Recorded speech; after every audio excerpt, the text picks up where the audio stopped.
नमस्कार किसान साथियों, कैसे हैं आप सभी। आशा करते बहुत ही बढ़िया होंगे, स्वस्थ होंगे, मस्त होंगे।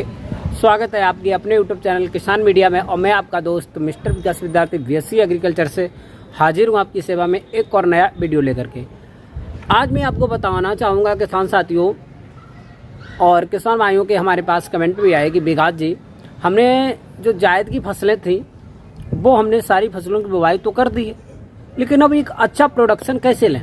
हमारी फसल में विभिन्न प्रकार के रोग लग रहे हैं, फल ड्रॉप हो रहा है, फूल आ नहीं रहे हैं, फल बन नहीं रहे हैं। ये सारी चीज़ें कमियां देखने को मिल रही हैं। यदि आपने अपने खेत में किसी भी प्रकार की फसल लगाई हुई है तो आपके लिए ये वीडियो बहुत ही ज़्यादा मुख्य इंटरेस्ट होने वाला है, क्योंकि मैं आज आपको बताने वाला हूँ कि आप जायद की बोई गई फसलों में किस प्रकार से बेस्ट प्रोडक्शन ले सकते हैं और उसके साथ साथ में क्वालिटी भी, जो फलों की क्वालिटी भी बढ़ा सकते हैं। तो उसके लिए मैं आपको इस वीडियो के माध्यम से कुछ मुख्य टॉपिक इम्पोर्टेंट बताएंगे, जिसके माध्यम से आप लोग जो है बेस्ट तरीके बताएंगे, जिसके माध्यम से आप लोग अपनी खेती में बेस्ट क्वालिटी के साथ में बेस्ट उत्पादन भी ले सकते हैं किसान साथियों। तो पूरा वीडियो देखें बिना स्किप किए हुए, क्योंकि मैं आज आपको बहुत ही मुख्य इम्पोर्टेंट चीज़ें बताने वाला हूं किसान साथियों। तो बने रहें वीडियो को। और सभी किसान भाइयों से एक रिक्वेस्ट है और हाथ जोड़ के करना चाहूँगा कि जिन किसान भाइयों ने अभी तक हमारे यूट्यूब चैनल किसान मीडिया को सब्सक्राइब नहीं किया वो सब्सक्राइब कर लें और बेल आइकन की घंटी दबाएँ। तो किसान साथियों, ज़्यादा देरी न करते हुए चलिए करते हैं वीडियो को स्टार्ट। तो नमस्कार, मैं आपका दोस्त मिस्टर विकास विद्यार्थी बीएससी एग्रीकल्चर से स्वागत है आपके अपने यूट्यूब चैनल में एक बार फिर से। आप देख रहे हैं देश का नंबर 1 चैनल किसान मीडिया।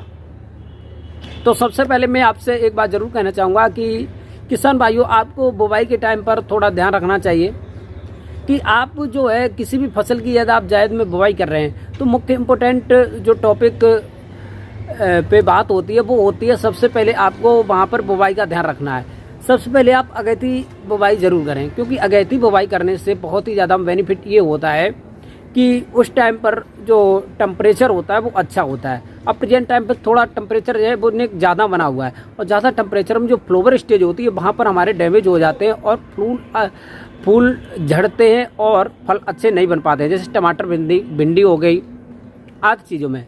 तो आपको सबसे पहले बुवाई के टाइम पर थोड़ा ध्यान रखना चाहिए। चलिए फिर उसके बाद में आप क्या करेंगे, आपको सबसे पहले निराई और गुड़ाई का विशेष ध्यान रखना चाहिए। यदि आपने अभी तक अपनी फसल में निराई और गुड़ाई नहीं की है तो आप 1 से 2 निराई और गुड़ाई ज़रूर कर दें।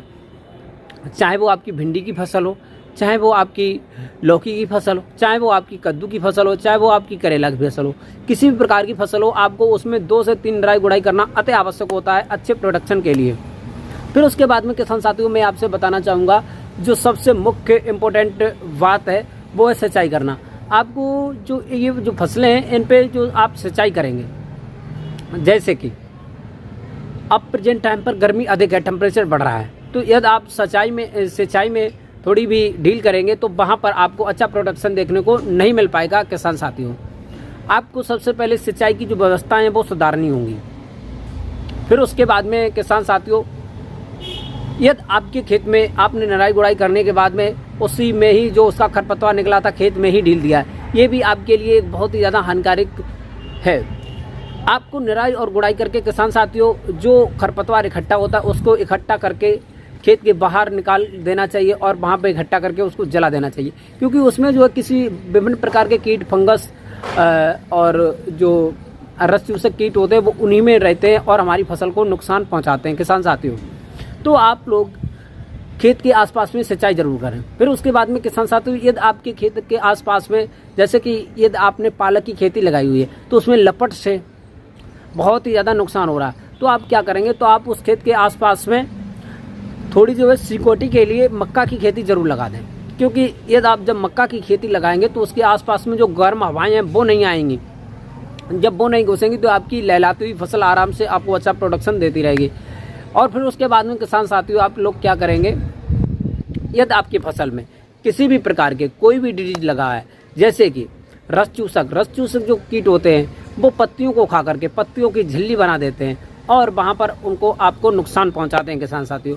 और बहुत सारे इस प्रकार के कीट होते हैं, जैसे कि फल में घुस करके फल को काट करके ख़राब कर देते हैं और जिसमें कि क्वालिटी ख़राब हो जाती है और जिसकी मार्केट में डिमांड बहुत ही ज़्यादा घट जाती है। फिर उसके बाद में किसान साथियों, जैसे कि फल में एक कीट लगता है जो कि फल के बैगन में एक कीट लगता है जो कि बैगन के अंदर एक गोल नमा छिद्र जैसा बनाता हुआ जाता है और जो कि बैगन की क्वालिटी को बहुत ही ज़्यादा ख़राब करता है किसान साथियों।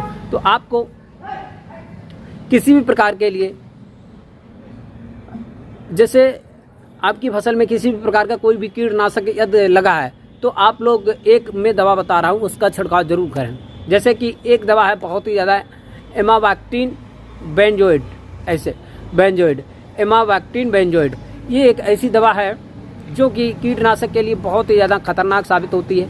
इसमें आपको थोड़ी सी छिड़कने से आपको बहुत ही ज़्यादा बेहद लाभ मिलने वाला है किसान साथियों। तो आपको ये जो दवा है वो आपको 1 एकड़ के हिसाब से छिड़काव करना होगा। फिर उसके बाद में किसान साथियों आपको खेत की रखवाली अच्छे से करना होगा। किसी भी प्रकार की यदि आप फसल लगाए हुए हैं तो आप खेत की रखवाली निम्न स्तर से करते रहें किसान साथियों। यदि आप बताए हुए टॉपिकों पर फॉलो करते हैं तो हमको आशा ही नहीं बल्कि पूर्ण विश्वास है आपकी फसल बेहतर बनने के लिए अधिक से अधिक ज़्यादा देर नहीं लगेगी और आपकी फसल अति बेहतर होती चली जाएगी किसान साथियों। हमको आशा ही नहीं बल्कि पूर्ण विश्वास है आपको हमारा ये टॉपिक जो बहुत ही ज़्यादा पसंद आया हुआ होगा। तो इसी प्रकार के वीडियो देखने के लिए हमारे यूट्यूब चैनल किसान मीडिया को सब्सक्राइब करें, बेल आइकन की घंटी दबाएं और जिन किसान भाइयों ने अभी तक हमारे फेसबुक पेज किसान मीडिया को फॉलो नहीं किया वो वहाँ पर फॉलो जा करके फॉलो कर सकते हैं और हम मुझसे कमेंट में पूछ सकते हैं, बातचीत कर सकते हैं कि मैं कौन सी सब्जी पर अब खेती बनाएं। तो आप हमसे कमेंट में भी बता सकते हैं किसान साथियों। यदि आपको खेती से रिलेटेड कोई भी क्वेश्चन पूछना है तो आप हमसे वहाँ पर जाकर के पूछ सकते हैं और यूट्यूब के कमेंट बॉक्स में भी पूछ सकते हैं किसान साथियों। तो किसान साथियों अब चलिए मिलते हैं एक नई और नेक्स्ट वीडियो में। तब तक के लिए ये वीडियो मैं यहीं पर रोक रहा हूँ। तब तक के लिए जय हिंद, जय भारत, जय जवान और जय किसान।